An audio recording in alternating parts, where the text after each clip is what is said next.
Hello, so I just arrived back in Shanghai in China, and I've been asked by a couple of people to do a vlog about what the journey was like and so on. So here it is. It was pretty much the same as normal, apart from there were very frequent temperature checks. We each had to wear masks on the plane, which is a bit uncomfortable, particularly because my mask was like a pollution mask. It was really not very comfortable at all, but I managed. I found a cool way of hooking it around my headphones. Anyway, so it was okay. It was fine. And then when we arrived at the airport, we arrived at about 6:45 a.m.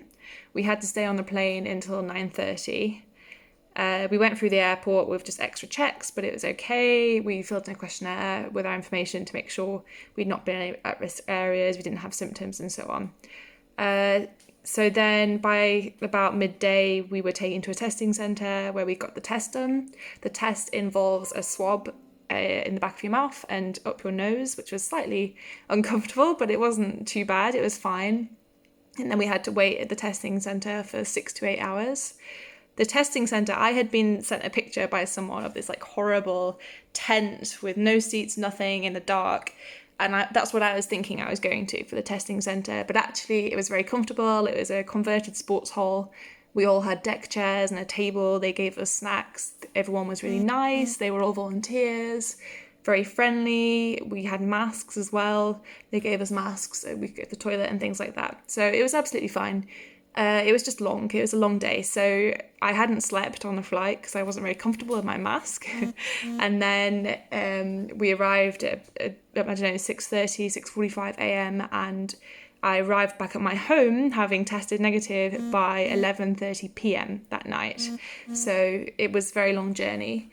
And now we're quarantining for 14 days in our home, and a lot depends on where you live in Shanghai, but our neighbours are quite scared, and we live in a lane house, so it's all very close together. So we've got quite strict restrictions for our quarantine. There's a magnetic alarm on our door. If we open our front door, then they know, and we're not allowed to do it, basically, apart from to get our temperature checked twice a day. And at first they said we couldn't have any deliveries and we couldn't put our rubbish out for 14 days. Now the standard, according to the government, is that you're allowed a delivery once or twice a day and you can put your rubbish out once a day. But we don't want to antagonise them too much, because if the lane will really panic and say they don't want us here, then we might get sent to a hotel to quarantine, which would be much worse, I think. So we've kind of accepted it, but then today we managed to negotiate for a delivery. We'll have another delivery in a week's time, and we're still deciding what to do about the rubbish issue. It's not a big issue yet. We have a fully stocked fridge, which we did before I arrived for quarantine because my husband was here. He's now quarantining with me, and we have lots of wine. We have gin and tonic, which is what I'm drinking right now, and generally it's fine. It's very comfortable. We get some sunlight. In the morning, we've got a tiny little outside patio area. We're with our cat.